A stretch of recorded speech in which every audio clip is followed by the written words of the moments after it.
Như câu nói chắc mà hắn tỉnh dậy chứ sốc ghê lắm mày. Nó đang tỉnh cho làm gì đó. Nhưng mà vẫn bị sốc chứ mẹ. Hay Cũng gì cái chứ. Hơi túi. Có một cá đó chứ. Một cá lò mà ăn được chi vậy? Hắn bị mất máu mà.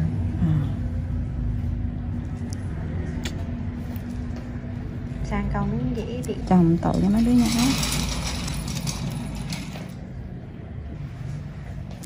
Chị thêm.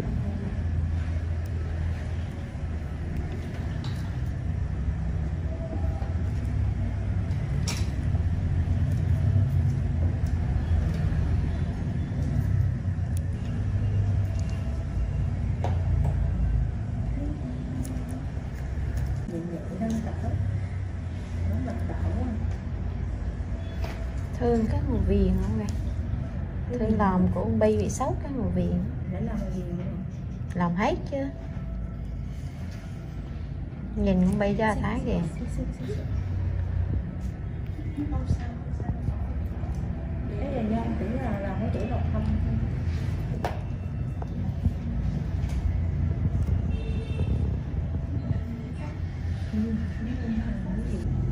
Chị bên đó mấy đứa làm mụn sang chưa? Làm sang rồi.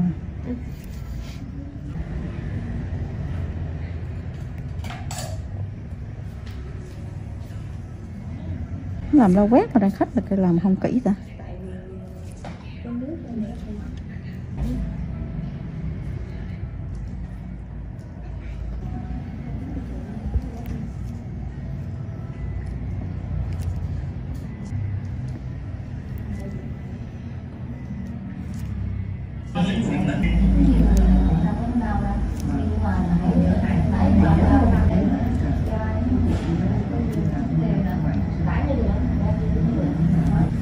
Tùy cũng to.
Chị đập rồi ra để ra giảm mới cái độ xanh gỡ ra bệnh mà mọi người làm thứ tư mà em đi làm trước thì nó gọi là làm sao sang cái này không là ai để nói thì chị nói này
Thì tại cái tao gì cái này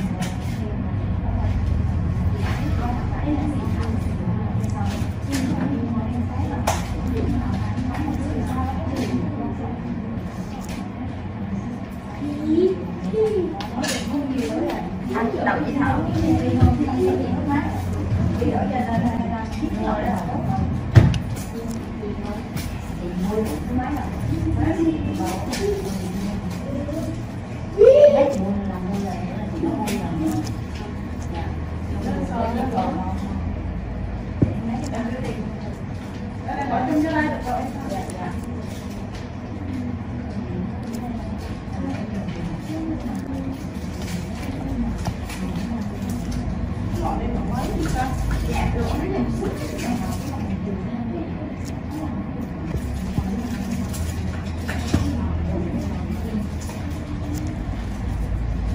gì vẫn nhỏ chứ à.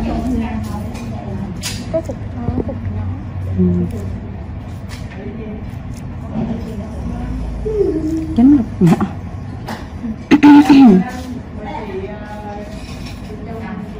thấy nhiều ghê mà nói được đó mà nó bị thấy ghê vậy. Đấy.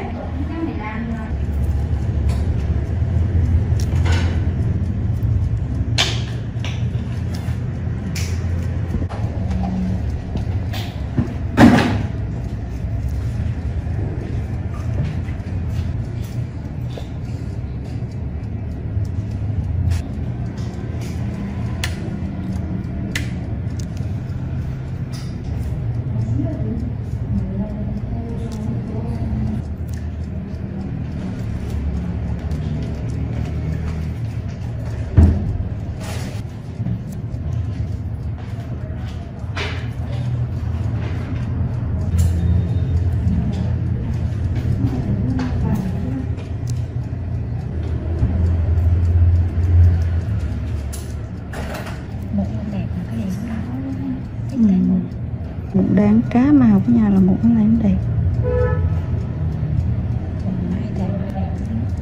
Ừ, đẹp.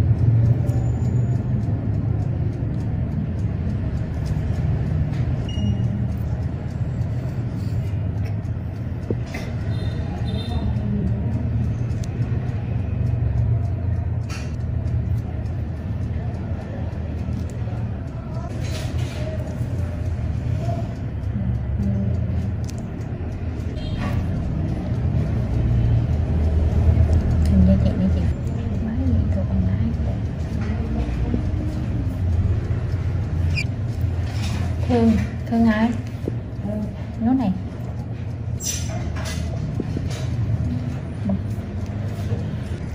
Dạ, bây giờ nó thấy mình vào nó đó rồi. Lấy cái cuối rồi giờ mình lên mình đeo mình được cái đó.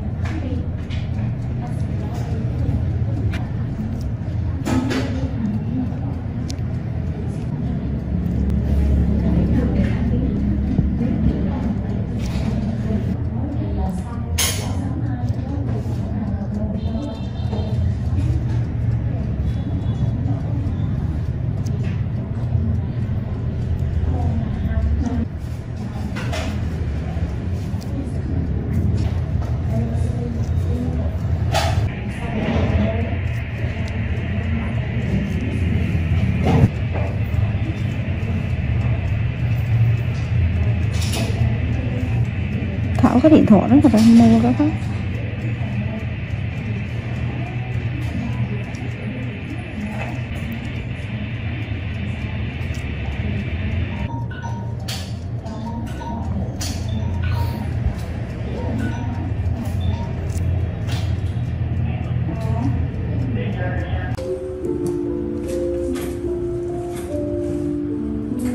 Trời ơi má ơi.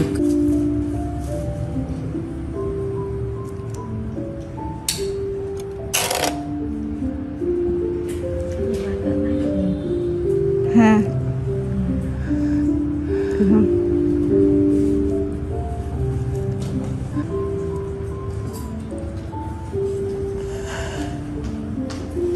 Tí nào con dùng da con mỏng tí nào này?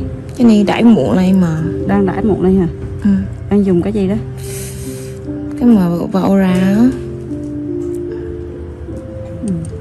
cái xe đâm với lại kem vai nữa thì làm mãi nữa.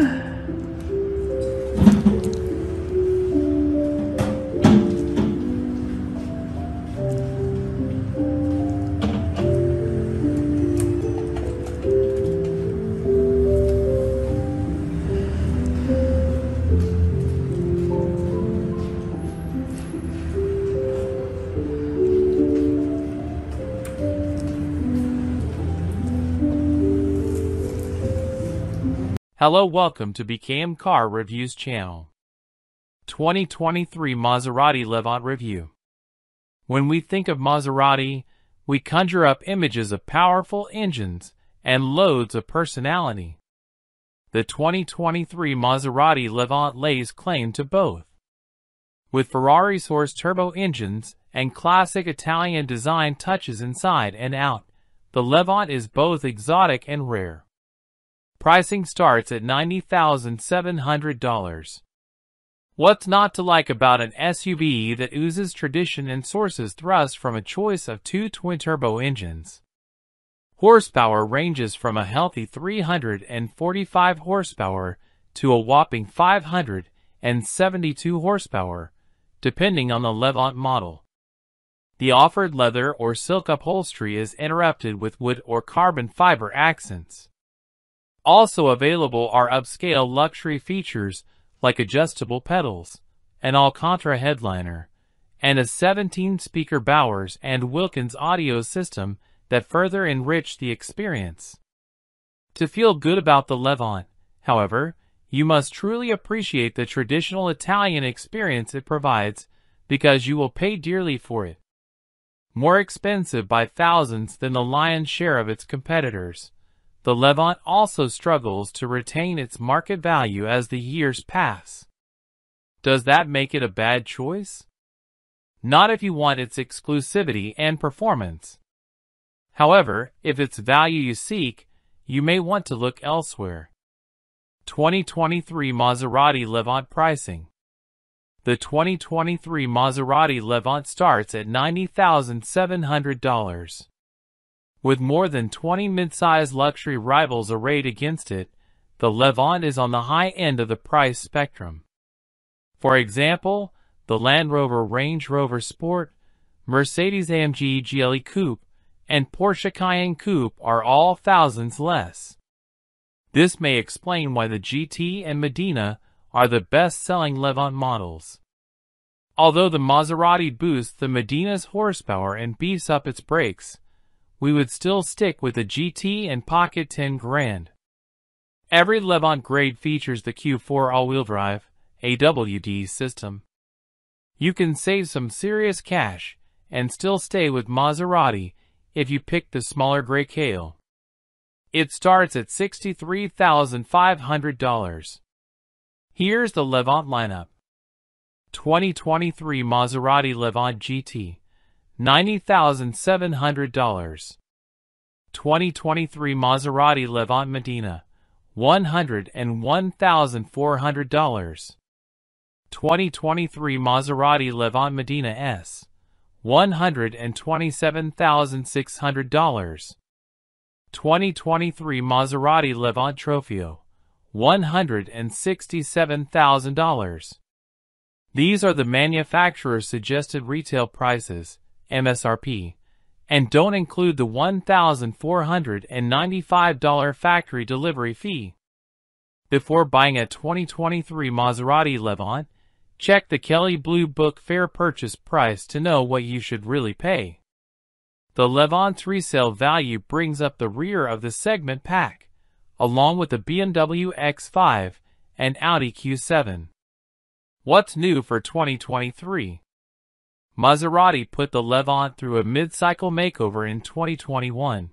Therefore, it rolls into 2023 unchanged. As of now, the Italian carmaker has remained mostly mum regarding Levant's future. However, we have heard rumors of an electric version on the drawing board for 2025 or 2026. Driving the 2023 Maserati Levant. The Maserati Levant may be part of the Stellantis family, but this is no Jeep. Its architecture is similar to the Maserati Ghibli sedan, therefore, it has real athleticism at its core. This is a well-tuned chassis complemented by either a Ferrari-sourced turbocharged V6 or turbocharged V8. We rate the performance among that of the best SUVs. Although we love the raucous V8 in the Medina S and Trofeo, as well as the extra V6 output in the Medina, we'd stick with the GT. Why? Because even in its entry-level guise, we think it's a blast to drive. However, if your pockets are deep and you crave more power, move on up the model range. Every step up adds to the Levant's gusto. And that chilling V8 sound? We can't get enough of it. The all-wheel drive, AWD, system has a bias to the rear wheels, but it can send up to 50% of the power to the front wheels. Off-roading isn't the Levant's specialty, but it can hold its own when the pavement runs out. That's thanks to an off-road mode and the standard Skyhook adaptive suspension system capable of raising the Levant's ground clearance. Italian interior. Packed with premium materials like available Zegna silk and Pianofiore leather, the Levant's cabin is luxuriously furnished. However, you may be just as pleased with the interiors of less pricey competitors. For example, the Range Rover Sport. The front seats are plenty roomy, but the back seats are a little tight. You can comfortably fit 2 average-sized adults in the back, but most rivals in this class are roomier. The same goes for the cargo area, which is among the more modest in the segment. Looks like a Maserati. You will instantly recognize the Levant as a Maserati. In no small measure, that's because of the liberal use of the distinctive trident emblem sprinkled around the exterior. In front, a concave grille is flanked by a handsome light signature creating an exotic look. Elegant body lines and a sloping roofline give the Levant a sporty profile. We applaud the countless options for customizing the look of the Levant. There are several wheel options, and you can even choose between 5 different brake caliper colors. You may also select between a traditional chrome exterior trim or the darker Turismo appearance package. The Levant is on the larger side of the mid-size luxury SUV class. Its dimensions are similar to the Audi Q8, and it's a little bigger than the Porsche Cayenne, BMW X5, and Mercedes-Benz GLE class. Our favorite features and tech. Ferrari-sourced engines. The stable of twin-turbo V6 and twin-turbo V8 engines breathe life into the Levant with impressive thrust and an intoxicating exhaust note. Skyhook suspension. Tuned for performance, this adaptive suspension can not only raise and lower the Levant but minimize dive when braking, body roll in corners, and squatting when accelerating. We found it also smooths out the ride. Adaptive matrix headlights.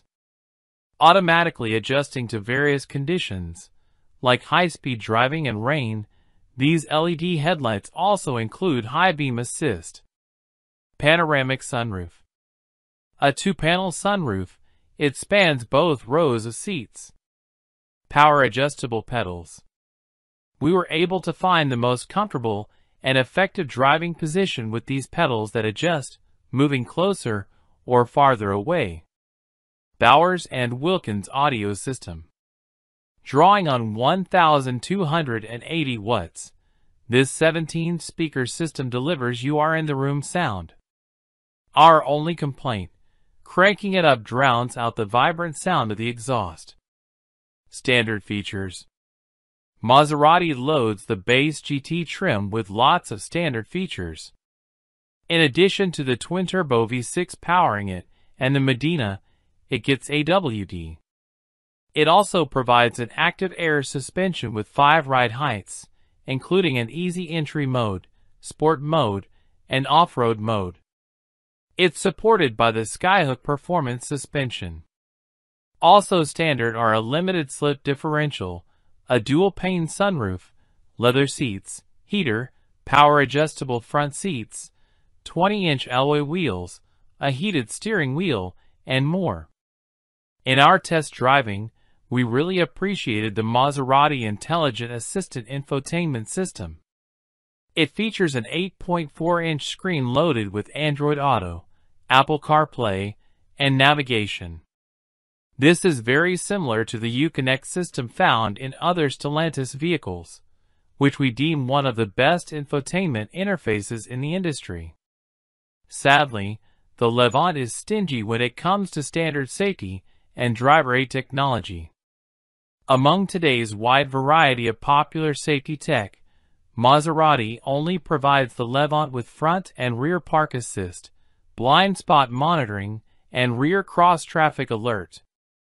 You must step all the way up to the Medina S to find forward collision warning and adaptive cruise control on the standard list. To add some additional performance, you need only move up to the Medina grade. For example, it comes with an upgraded version of the V6, making more power and torque than the GT. Other upgrades include sportier front and rear fascias, piano black exterior trim, staggered wheels, and upgraded brakes. Picking the Medina S model gains you the turbocharged V8 engine plus many more features like paddle shifters, adaptive full LED matrix headlights, and upgraded full leather upholstery. A Harman/Kardon premium audio system, full-speed adaptive cruise control, a surround view camera, automatic emergency braking, and traffic sign assist are also standard. Finally, the Levant hits its peak performance in the Trofeo model. In addition to the V8 making an extra 40 horsepower compared to the Medina S, other upgrades include a Corsa drive mode and carbon fiber interior trim, Piano Fiore leather upholstery, ventilated front seats, heated rear seats, 22-inch staggered wheels, soft closed doors, and Bowers & Wilkins premium audio system are also included. Factory options. Maserati offers many of the Medina S, and Trofeo standard upgrades as options on lower trims. You may choose among many option packages and standalone options to personalize your Levant. For example, you can have Zegna silk and leather upholstery, Zegna Pelletesieta leather upholstery, various appearance packages, multiple wood and carbon fiber interior trims, for zone climate control, and much more. 2 twin-turbo engines. Your choice of twin-turbo engines delivers the Levant's go. Both engines have 2 different versions available. The V6 base GT model is the mildest in the lineup, but we found it still has plenty of muscle. The Medina trim is more sport-oriented, using a more aggressive version of the V6 engine. The mighty turbocharged V8 explodes onto the scene with the Medina S model. It produces over 500 horsepower.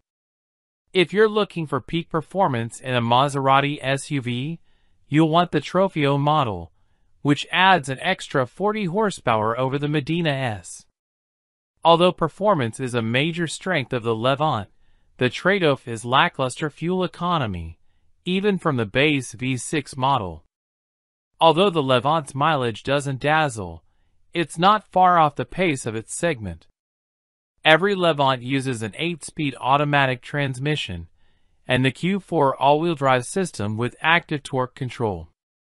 3.0-liter twin-turbocharged V6 GT, 345 horsepower at 5,750 RPM, 369 lb-ft of torque at 1,750 to 4,750 RPM.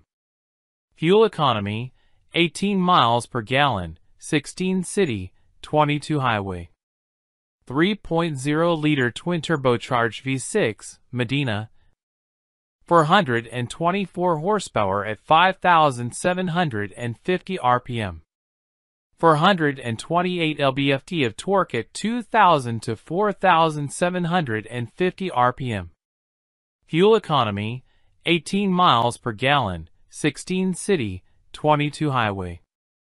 3.8-liter twin-turbocharged V8, Medina S. 523 horsepower at 6,250 RPM. 538 lb-ft of torque at 2,500 to 5,000 RPM. Fuel economy, 16 miles per gallon, 13 city, 20 highway. 3.8-liter twin-turbocharged V8, Trofeo. 572 horsepower at 6,250 RPM. 538 lb-ft of torque at 2,500 to 5,000 RPM. Fuel economy, 16 miles per gallon, 13 city, 20 highway. 4-year per 50,000-mile warranty. The 2023 Maserati Levant is protected by a 4-year per 50,000-mile warranty, including powertrain coverage, plus free roadside service. That coverage is about typical for the segment. KBB Vehicle Review and Rating Methodology. Our expert ratings come from hours of both driving and number crunching to make sure that you choose the best car for you.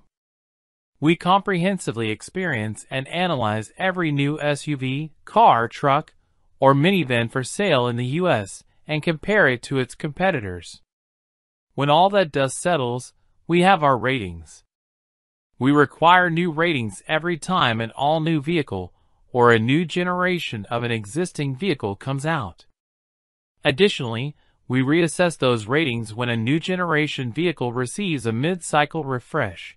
Basically, sprucing up a car in the middle of its product cycle, typically around the 2 to 3 years mark, with a minor facelift, often with updates to features and technology.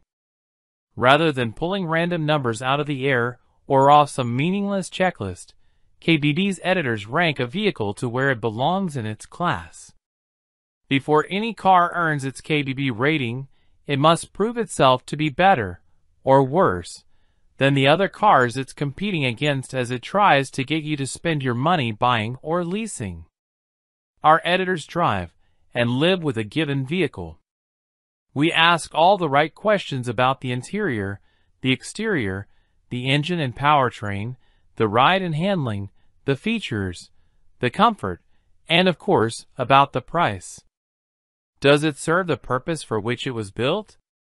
Whether that purpose is commuting efficiently to and from work in the city, keeping your family safe, making you feel like you've made it to the top, or that you're on your way, or making you feel like you've finally found just the right partner for your lifestyle.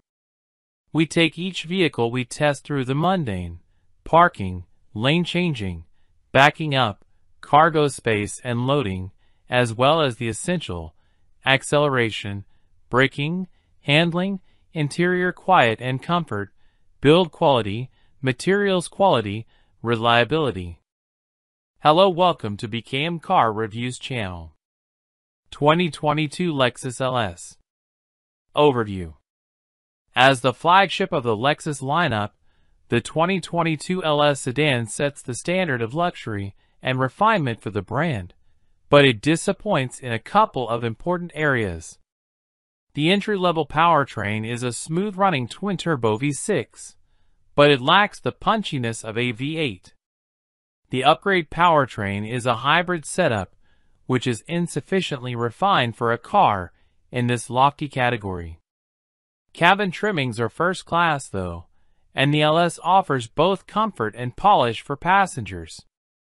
The driver may find the LS driving demeanor a bit of a snooze, but the ride is comfortable and the interior is hushed. That key rivals such as the Audi A8, the BMW 7 Series, and the Mercedes-Benz S-Class are nailing the balance between comfort, luxury, and sport only serves to highlight the LS weak points. What's new for 2022? Lexus's flagship sedan carries over essentially unchanged for 2022, but the base model can now be had with the optional Mark Levinson stereo system, and several of the car's standard driver assists have been enhanced. A unique Haku metal leaf door trim is now available on cars equipped with the luxury and executive packages. We'd stick with the standard twin-turbocharged V6 engine and rear-wheel drive, if only to reserve funds for optioning the LS Coolest features. We'd spring for the luxury package.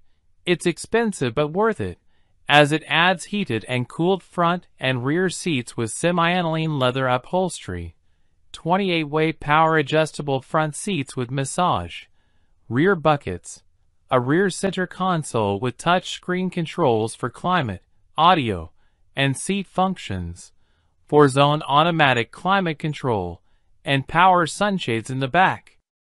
The optional adjustable air suspension, 20-inch wheels, a 360-degree camera system, real wood interior trim, and a wood and leather-trimmed heated steering wheel are all required to add the luxury package. This pushes the LS500's price up $17,000. But that's still cheaper than the base Mercedes-Benz S-Class. Engine, transmission, and performance. The standard engine in the LS is a twin-turbocharged 3.4-liter V6 that delivers a silky smooth 416 horsepower. It sounds refined and powerful while under heavy throttle but hushed when cruising. A 10-speed automatic handles gear changes. Performance is more than enough for this car's luxury mission, but V8-powered variants of the BMW 7 Series and the Mercedes-Benz S-Class proved to be quicker at the test track. Models badged LS500H feature a hybrid powertrain that uses a 3.5-liter V6 and 2 electric motors to make 354 horsepower. While the standard twin-turbo V6 operates smoothly, the hybrid arrangement feels unrefined and altogether not luxurious. The engine sounds raspy and coarse, and the transmission, a mashup of a continuously variable automatic transmission, CVT, and a regular 4-speed automatic, steps through preset gear ratios with all the crispness of a soggy cornflake. Fuel economy and real-world MPG. Fuel economy estimates for the hybrid are indeed better than the non-hybrid LS500's figures, so if you're looking to save a buck at the pump, we suppose that's the one redeeming quality of the LS500H's powertrain. Whereas the rear-wheel drive LS500 claims 3019 mpg highway/city, the rear-wheel drive LS500H earns 3325 mpg ratings from the EPA.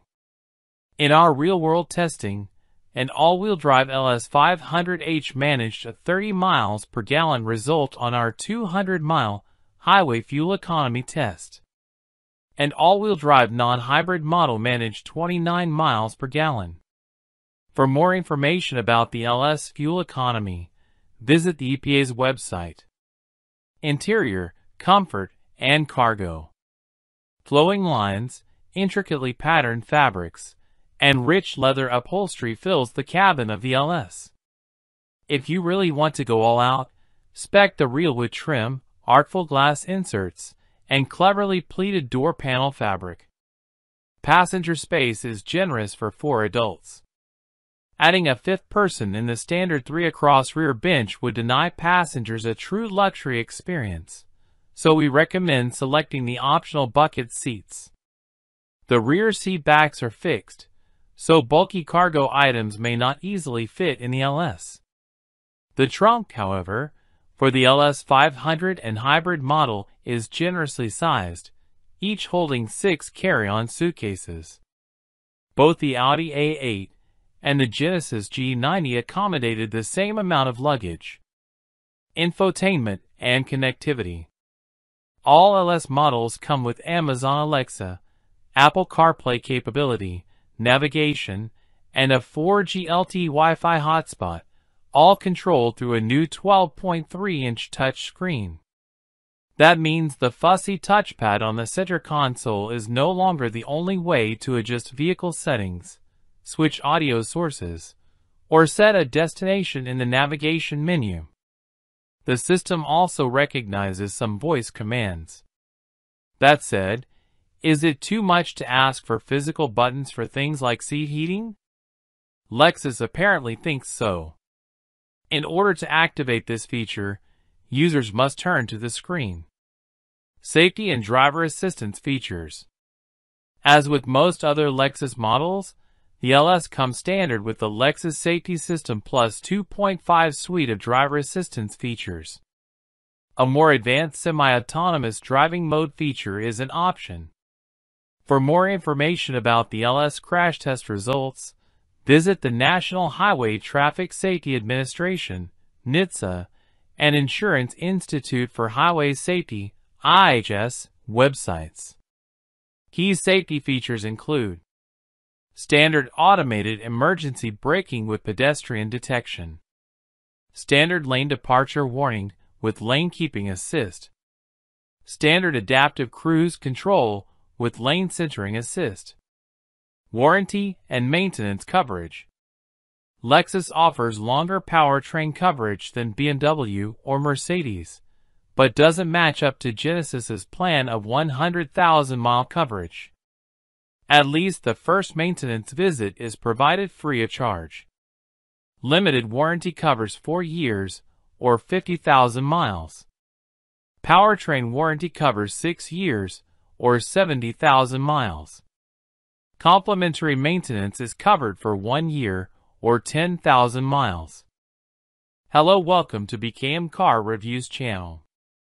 Mini Clubman Review 2022. Overall verdict on the Mini Clubman. There are plenty of cars on the market that are dependable and capable, but without much in the way of character, so the Mini Clubman is a welcome change. Mini Clubman Review 2022 Front Left Exterior.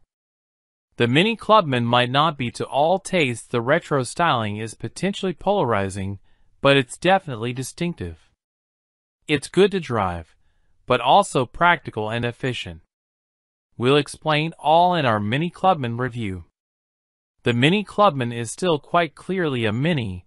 Parent company BMW would not be foolish enough to mess around with the retrofied looks that are a massive part of its appeal. However, it would not be unfair to say that it looks like a stretched version of the Mini hatchback.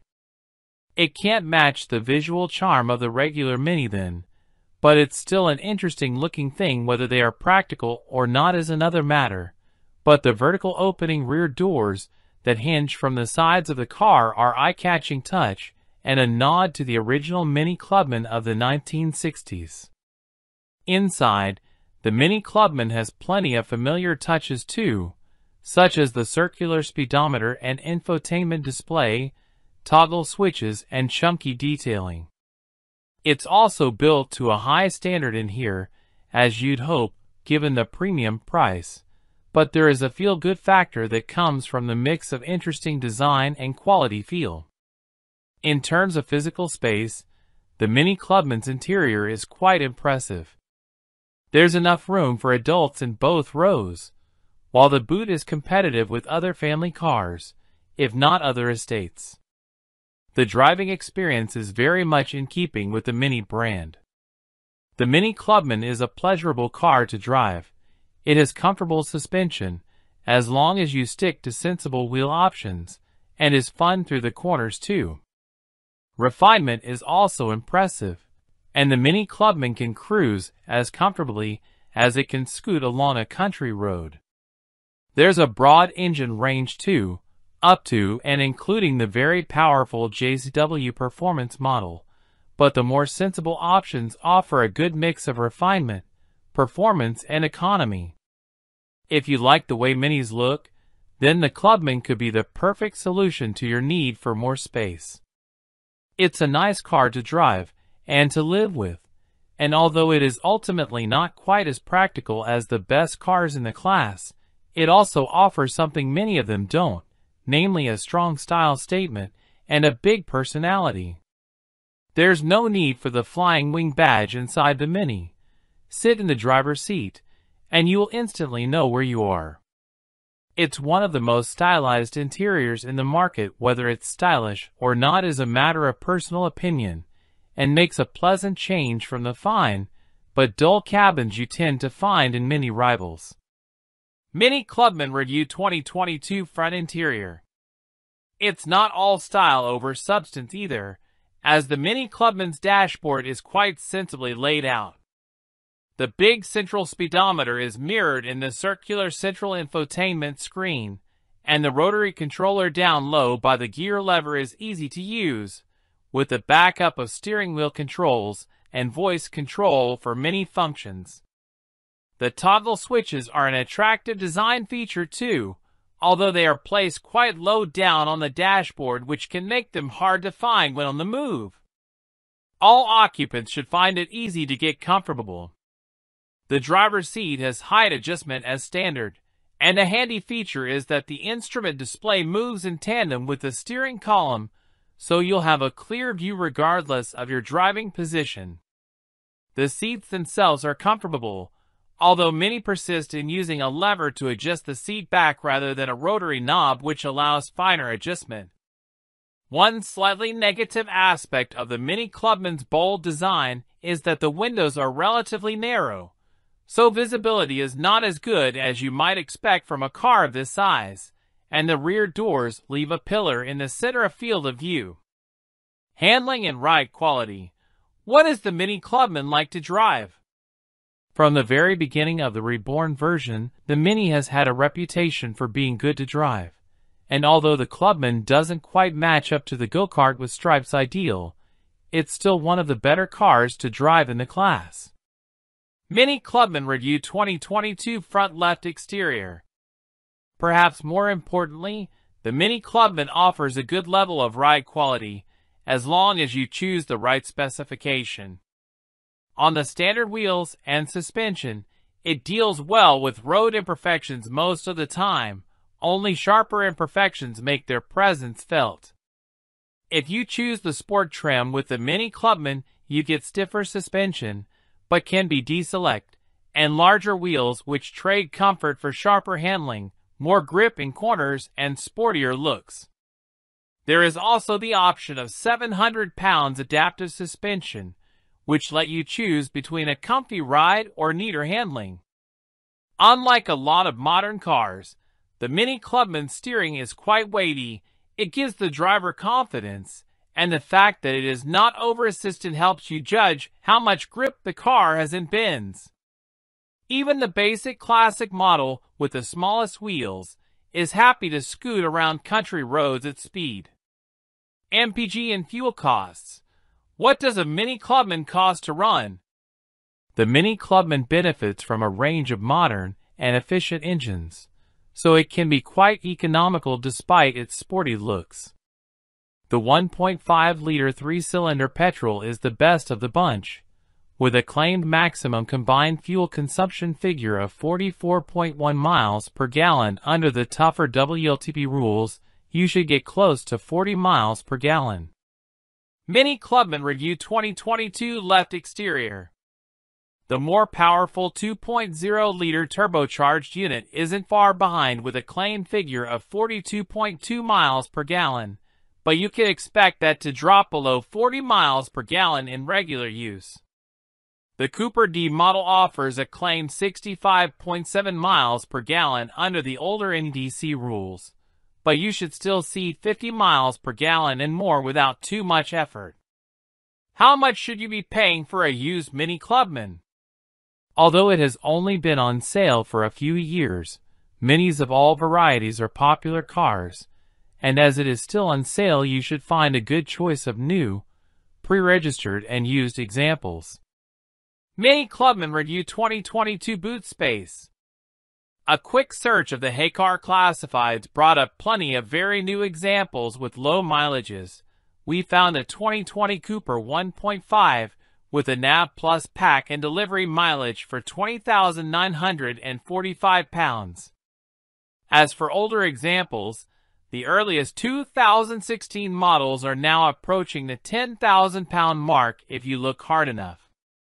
We found a 2016 Cooper D model with under 70,000 miles on the clock for 9,500 pounds, or a 1.5-liter Cooper from the same year with less than 40,000 miles for just over 10,000 pounds.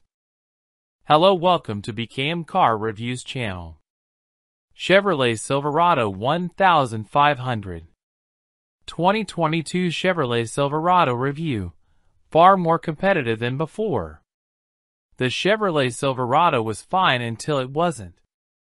Rival full-size trucks got major makeovers with whiz-bang features and sharp new tech, leaving the outgoing generation to feel fairly low-rent by comparison. But the 2022 Silverado brings big bow ties, half-ton offering back into the fray with some unique tricks up its sleeve, and one hell of an overall glow-up. From a distance, the new Silverado might not look all that new. A little nip-tuck in the front fascia is all the Silverado needed, since exterior aesthetics was hardly the reason anyone was talking trash in the first place. My High Country Tester's grille looks a little air conditioner-y, but it's pretty sharp overall. The $445 multi-flex tailgate adds a whole bunch of versatility to the bed, while $1,495 retractable side steps make getting in and out easier for shorter folks, and they tuck up against the body nicely when not in use. The single greatest point of improvement on the 2022 Silverado, though, can be found upon opening the door. LT trims, and up get a brand spanking new interior that borrows a lot from GM's full-size SUVs, and it's so much better than before. The plastic fantastic vibe is largely gone. There's more soft-touch material in its place, and the dashes of wood around the cabin look and feel premium. There are still some familiar switches in familiar places, but for long-time truck owners, a little continuity between generations goes a long way. Since pickups are equal parts work and family machines these days, it shouldn't come as a surprise that the Silverado offers some solid daily practicality. The door pockets are huge, and the center console has 3 separate trays for storing whatever comes to mind. The cubby under the armrest is positively cavernous too, and I enjoy the extra cubby hiding behind the infotainment display. If you want to throw a bunch of junk in the second row, the seats fold up for a little extra space. When hauling humans instead of buckets, second row storage is nearly as plentiful as what's up front. Every Silverado with the new interior also gets a major tech boost. The new digs come standard with a 13.4-inch widescreen infotainment display running the latest version of the Chevrolet Infotainment 3 software. A dock along the left side offers quick swaps between pages, but there's a split-screen setup that better utilizes all that real estate. Wireless Apple CarPlay and Android Auto are standard, but the coolest part is a bunch of new Google integration, including a voice assistant and Google Maps, the latter of which lets me log into my Google account so I can bring searches from my phone or desktop right to the car. My High Country Tester also includes a flashy new 12.3-inch digital gauge display. There are 4 different configurations on offer, in addition to segments of the screen that can display all sorts of vehicle information. The only bummer is that you can't put Google Maps in there. When navigation is running, the gauge cluster only shows the next turn and the distance to it. The $1,870 technology package adds a full-color head-up display that brings relevant information even closer to my line. When it comes time to charge, the front row can access 2 USB-A and 2 USB-C ports, in addition to a 110-volt outlet, while rear passengers get 1 USB-A and 1 USB-C. While most of that stuff is impressive, it's not exactly unique to GM or the 2022 Silverado. But you know what is? Super Cruise.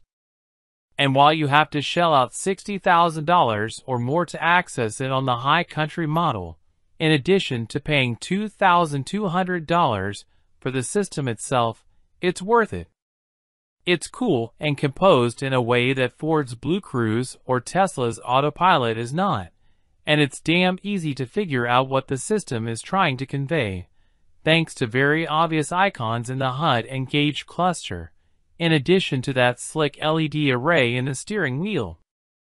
Just get the truck up to speed on the highway, hit the Super Cruise button, wait for the lights to turn green, and Bob's your uncle.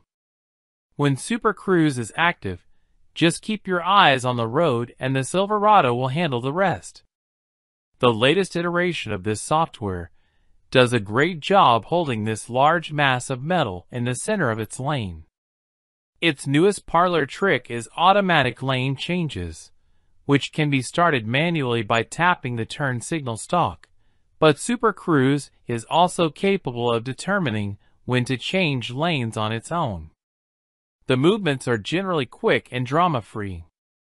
My favorite part is that Super Cruise won't hang in the left lane if it's avoidable. If the system detects an open lane to the right, it'll keep itself from being the guy and holding up faster traffic. In that sense, it's better than most human drivers. Even if you don't opt for Super Cruise, the 2022 Silverado is still pretty well loaded with safety systems. All trims get automatic emergency braking, blind spot monitoring, lane departure warning, and lane keeping assist. The aforementioned technology package adds adaptive cruise control, and while parking sensors are also part of the equation, they arrived disabled on my tester because of supply chain issues, although the Windows sticker includes a $50 credit for a later retrofit when parts are available. Otherwise, the 2022 Chevy Silverado is a regular old pickup truck.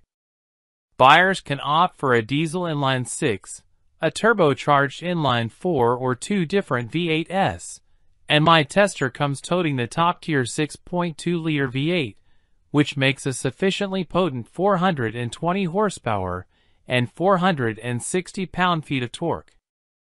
It's not exactly thrifty, coming in at an EP estimated 15 miles per gallon city and 20 miles per gallon highway, numbers I find easy to meet but not the easiest to beat.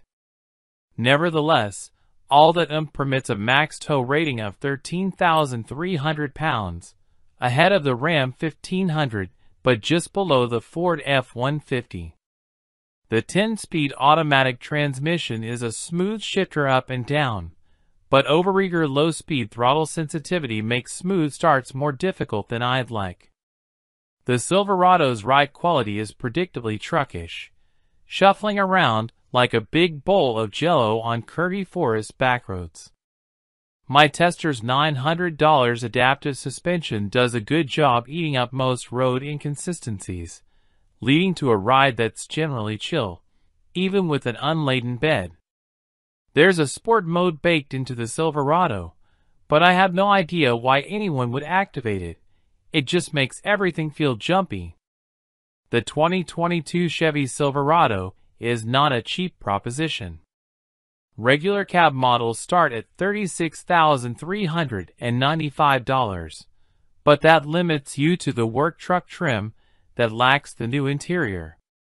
Crew cab variants start at $42,095 for the WT with rear-wheel drive. Stepping into that new interior requires about $50,000 at the minimum, with my fancy high country tester starting at $60,300.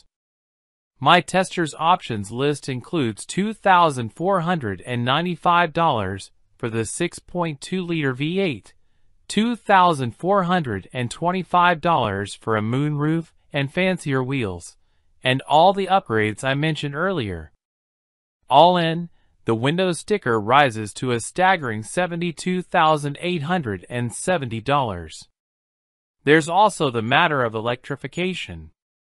The Silverado EV still only exists as a $100,000 kid-out moonshot, while the Ford F-150 Lightning is reaching customers as we speak, and it can be had for as little as $53,000 in its XLT trim with a standard range battery. The F-150 also comes in a gas-electric hybrid variant, and while the Ram 1500 only offers mild hybrid electrification, at least it's something.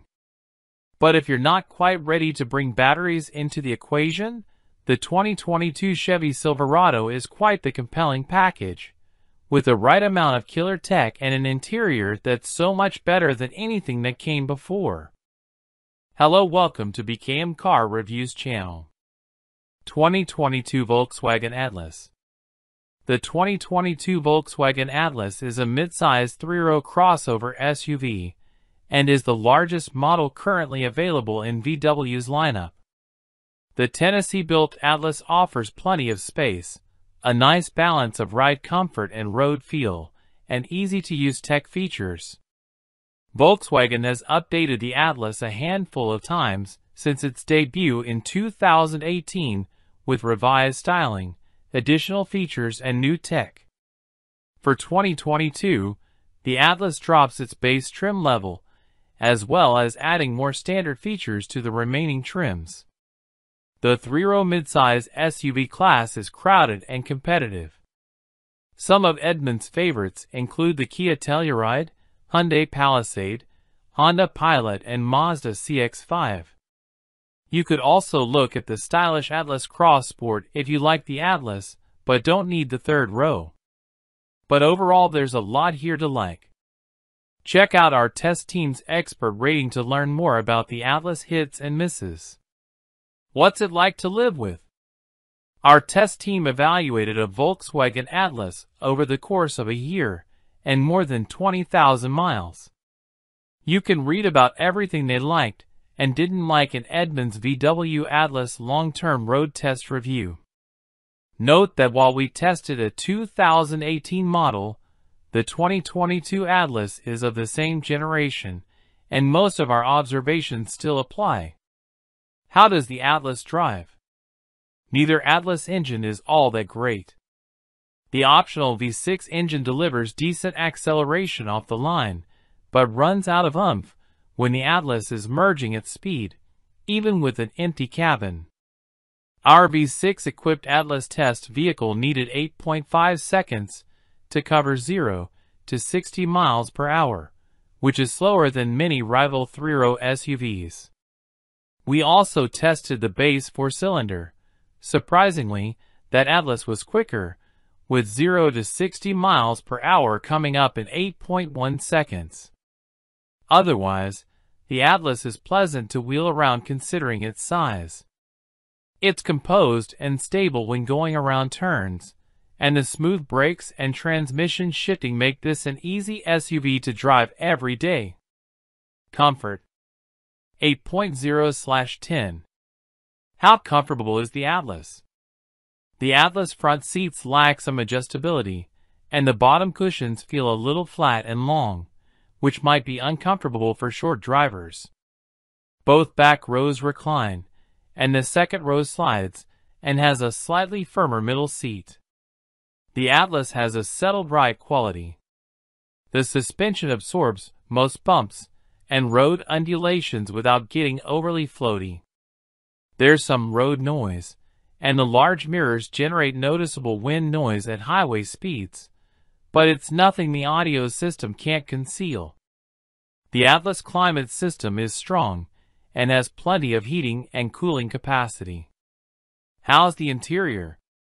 There's plenty of room in all directions up front, and the second row is wide enough for 3 adults across.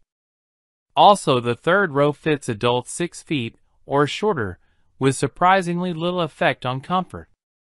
The Atlas also gets high marks for its clever sliding second row seat, with good rear visibility to boot. It does take some time to become familiar with the Atlas available digital gauge cluster, but once you're accustomed to it, functionality is wide-ranging. One downside to the touchscreen infotainment system interface is having to look at what you're pressing, which takes attention away from driving. How's the tech? The Atlas boasts a strong assortment of technology features.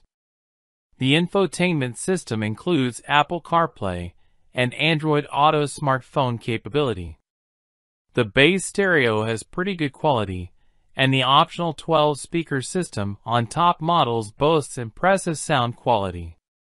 Voice control is improved over previous versions of the Atlas, but remains restricted to pretty basic commands. A number of driver aids also come standard, and adaptive cruise control handles transitions and maintains gaps well for such a large vehicle. We also like the subtle lane keeping assist. The rear-view camera is crisp and provides several viewing options. How's the storage? The Atlas dominates the midsize SUV competition with 20.6 cubic feet of space behind the third row and a maximum capacity of 96.8 cubic feet. The flexibility of the manual folding flat seats is great, and our test SUV also had a hands-free tailgate. The Atlas offers a good amount of storage space for small items, but there are no obvious storage cubbies for items such as sunglasses or section compartments in the center armrest bin.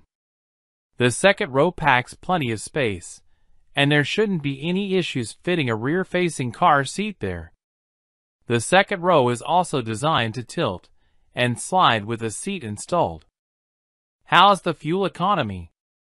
The 4-cylinder engine is less thirsty than the optional V6. The EPA estimate is 22 miles per gallon combined, 20 city/24 highway, with all-wheel drive. On our 115-mile evaluation route, our AWD-equipped test Atlas averaged 23.5 miles per gallon, indicating the rating is accurate. But that still trails some 3-row V6-equipped rivals such as the Honda Pilot and Toyota Highlander. Is the Atlas a good value? The Atlas comes in a little pricier than most of its competition at its top trim levels. It balances that by offering plenty of safety and technology features that are effective and easy to use. What doesn't feel worth the price is the lack of horsepower, plus an abundance of hard plastic in the second and third rows. That could be okay though, if there's a high likelihood of kids sitting in back. Volkswagen once offered great warranty coverage, but has fallen behind recently. Kia and Hyundai offer the best basic warranties by far, and many other crossovers beat the Atlas in powertrain coverage. The Atlas isn't as fun to drive as a Mazda CX-9 or Honda Pilot, but buyers who don't need sporty abilities will find the Atlas pleasant enough. Our editors have mixed opinions about the Atlas styling. Some think it looks handsome, especially with the available R-Line enhancements, while others say it doesn't do enough to resemble other models in the VW lineup. Which Atlas does Edmunds recommend? Go with the SE with technology trim for the best value. Although it doesn't come with all of the Atlas available advanced driving aids, it otherwise is well equipped for a 3-row family hauler. It's also the least expensive way to get the optional V6 engine, which is more satisfying than the base 4-cylinder. Volkswagen Atlas models. The 2022 Volkswagen Atlas is available in 6 trim levels: SE, SE with technology, SEL, SEL R-Line, SEL R-Line Black, and SEL Premium R-Line. The SE, SE with technology, and SEL trims come standard with a turbocharged 2.0-liter 4-cylinder engine, 235 horsepower, 258 lb-ft. A 3.6-liter V6 engine, 276 horsepower, 266 lb-ft. Engine is available on the SE with technology and all the SEL permutations. Feature highlights include: Hello, welcome to BKM Car Reviews channel. 2022 Hyundai Sonata Consumer Reviews. Trending topics and reviews. When it comes to a daily driver, I have several parameters. I won't spend over 40G. I won't lease. And at 6 feet 2 with nerve-damaged legs from my battle with cancer, legroom and seat comfort are paramount. Comfort is also an extremely subjective category. What works for you might not work for me, and vice versa. Accord Sport/touring seats don't work for me. Camry and TRD trim is too fast and furious for me. Altima has a CVT Trans and horribly uncomfortable driver's seat for me. I was considering a K5 GT, but none to be found locally. Figured I'd drive a Sonata in line to get a feel for the package and scratch it off my list. I was not a huge fan of the 2020 exterior redesign, although it slowly grew on me. And it does look better in inline trim. I had a few cars on my list to spend a few days looking at and driving. The inline was the closest, so I started there. Sat in it for a bit, and the driver's seat worked for me. Salesman threw a tag on it and told me to go have fun. Within a mile I was impressed. 20 minutes later when I returned, I told the salesman to make me an offer I couldn't refuse. I drive it home 90 minutes later. The ride is firm, but not harsh. It's definitely quieter than the previous generation Sonata. Handles great. Faster than a Hyundai should be allowed to be. The dual-clutch transmission is fantastic. I've owned 24 or so cars over the years, several German. I've never been approached about any of them the way I've been with this car. 7 weeks with it as I write this, and I've been approached by strangers nearly 24 times. Some knowing what the N-Line is. Some asking if it's a Genesis or an Audi. Some genuinely not knowing what it could be. Gripes? Wish it had memory settings for the driver's seat. Wish it had ventilated seats, although so far I really don't miss them. The light sensor for the auto headlights is beyond sensitive. I can barely clear going under an average overpass at highway speeds without the lights coming on in barely 2 seconds. Honestly, that's it. I don't regret my decision, and I look forward to driving it every day. Update April 23, 2022. Just over 20,000 miles in. Thermostat was replaced back in January. It was stuck open, so wasn't really getting much heat. Other than that, routine oil changes, engine and cabin air filters, and replaced the tires only due to personal preference. I wasn't a fan of the Pirellis. A couple of 500-mile days with road trips. Still get asked what kind of car it is frequently. Fit and finish still like new. Was this review helpful? I researched my cars for a year or so before buying, and was particularly interested in the Sonata N-Line and the Kia K5 GT, both built on the same platform and mechanically identical. The Kia GT has a lower MSRP, but all the cars I found for sale came with a $4,000 GT1 package, which jumps the MSRP up over $35,000 compared to $33,000 for the Sonata N-Line that includes all the GT1 features in the MSRP. Those 12 Bose speakers are very nice. The question, is this a family sedan or a muscle car? My answer is that it's family sedan with teeth. The first impression of the car, riding high on the 19-inch tires, is that it's big. My previous car was a 2017 Sonata Eco, and when I told my wife that the N-Line was identical in length and width, she said, "No way, this is a much bigger car." It was only when she saw that it fit into the same space in the garage as my 2017 that she believed the dimensions were the same. I've owned some muscle cars in the past, and most of them made you drive them hard. They just weren't that smooth at low speeds. The N-Line is not that way at all. Drive it with a light touch, and you'll get 28 mpg combined, and it's just as smooth and elegant as can be. But when you want the power, it's there.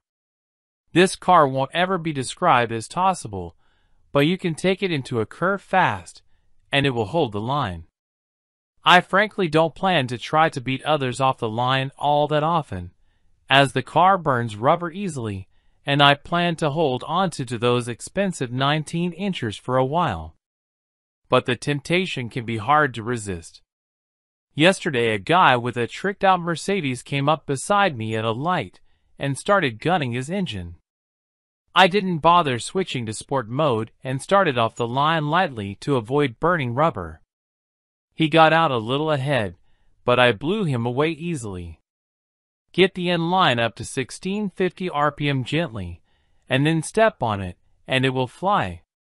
The Mercedes chased me around for a while trying to do it again, and I just ignored him. Guess he just couldn't believe his hot car was clobbered by a Hyundai.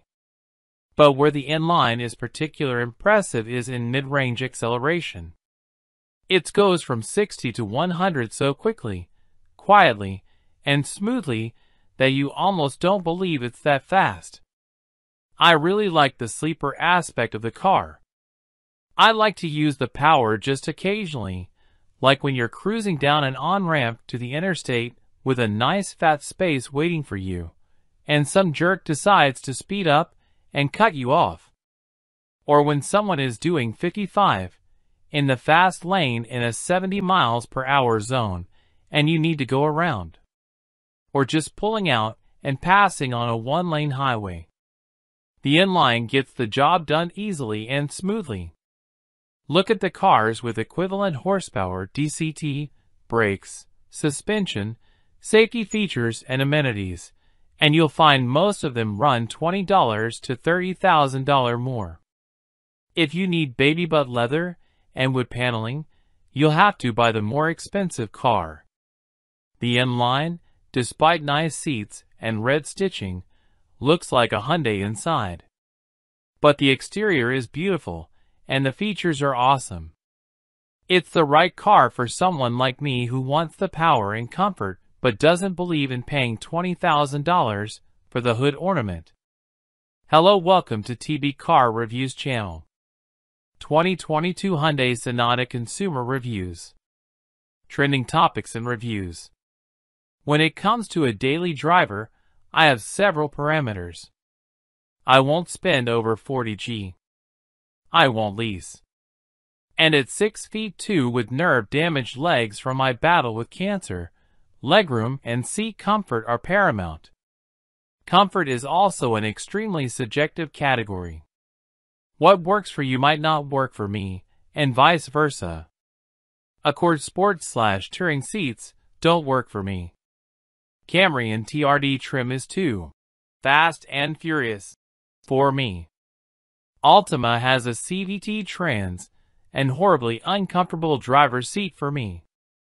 I was considering a K5 GT, but none to be found locally. Figured I'd drive a Sonata in line to get a feel for the package and scratch it off my list. I was not a huge fan of the 2020 exterior redesign, although it slowly grew on me. And it does look better in inline trim. I had a few cars on my list to spend a few days looking at and driving. The inline was the closest, so I started there. Sat in it for a bit, and the driver's seat worked for me. Salesman threw a tag on it and told me to go have fun. Within a mile I was impressed. 20 minutes later when I returned, I told the salesman to make me an offer I couldn't refuse. I drive it home 90 minutes later. The ride is firm, but not harsh. It's definitely quieter than the previous generation Sonata. Handles great. Faster than a Hyundai should be allowed to be. The dual-clutch transmission is fantastic. I've owned 24 or so cars over the years, several German. I've never been approached about any of them the way I've been with this car. 7 weeks with it as I write this, and I've been approached by strangers nearly 24 times. some knowing what the N-Line is, some asking if it's a Genesis or an Audi, some genuinely not knowing what it could be. Gripes? Wish it had memory settings for the driver's seat. Wish it had ventilated seats, although so far I really don't miss them. The light sensor for the auto headlights is beyond sensitive.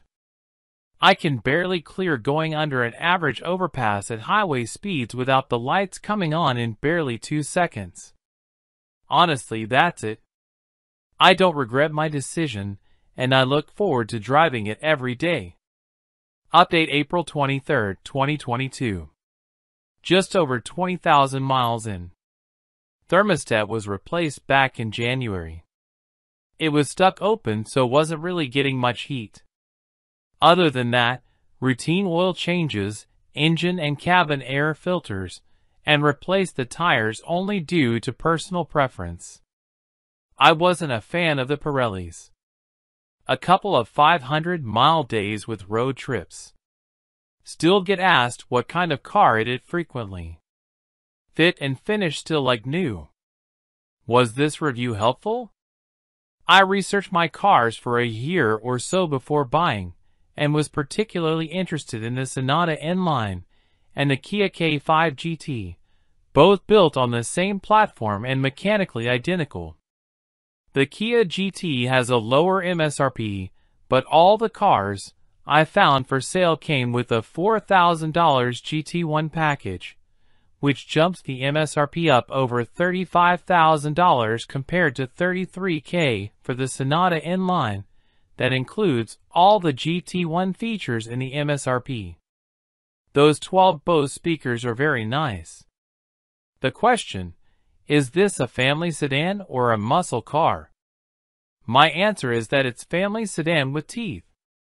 The first impression of the car, riding high on the 19-inch tires, is that it's big. My previous car was a 2017 Sonata Eco, and when I told my wife that the N-Line was identical in length and width, she said, "No way, this is a much bigger car." It was only when she saw that it fit into the same space in the garage as my 2017 that she believed the dimensions were the same. I've owned some muscle cars in the past, and most of them made you drive them hard. They just weren't that smooth at low speeds. The N-Line is not that way at all. Drive it with a light touch, and you'll get 28 mpg combined, and it's just as smooth and elegant as can be. But when you want the power, it's there. This car won't ever be described as tossable, but you can take it into a curve fast, and it will hold the line. I frankly don't plan to try to beat others off the line all that often, as the car burns rubber easily, and I plan to hold onto those expensive 19-inchers for a while. But the temptation can be hard to resist. Yesterday a guy with a tricked-out Mercedes came up beside me at a light and started gunning his engine. I didn't bother switching to sport mode and started off the line lightly to avoid burning rubber. He got out a little ahead, but I blew him away easily. Get the N-Line up to 1650 RPM gently, and then step on it, and it will fly. The Mercedes chased me around for a while trying to do it again, and I just ignored him. Guess he just couldn't believe his hot car was clobbered by a Hyundai. But where the N-Line is particularly impressive is in mid-range acceleration. It goes from 60 to 100 so quickly, quietly, and smoothly that you almost don't believe it's that fast. I really like the sleeper aspect of the car. I like to use the power just occasionally, like when you're cruising down an on-ramp to the interstate with a nice fat space waiting for you, and some jerk decides to speed up and cut you off. Or when someone is doing 55 in the fast lane in a 70 miles per hour zone and you need to go around. Or just pulling out and passing on a one-lane highway. The N-Line gets the job done easily and smoothly. Look at the cars with equivalent horsepower, DCT, brakes, suspension, safety features and amenities, and you'll find most of them run $20 to $30,000 more. If you need baby butt leather and wood paneling, you'll have to buy the more expensive car. The M-Line, despite nice seats and red stitching, looks like a Hyundai inside. But the exterior is beautiful, and the features are awesome. It's the right car for someone like me who wants the power and comfort but doesn't believe in paying $20,000 for the hood ornament.